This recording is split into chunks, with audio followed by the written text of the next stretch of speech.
We just finished the boat ride on the river, and around right now it's around after 8:15 or so.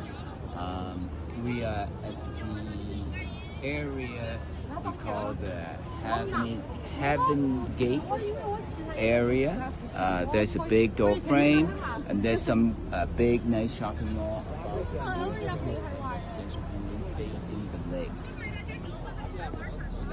我哋而家喺重慶呢個朝天門嗰個地區嗰度，咁咧我哋啱啱遊完呢個夜晚嘅船河之後咧，我哋上嚟呢一區咧，呢個廣場就好新嘅。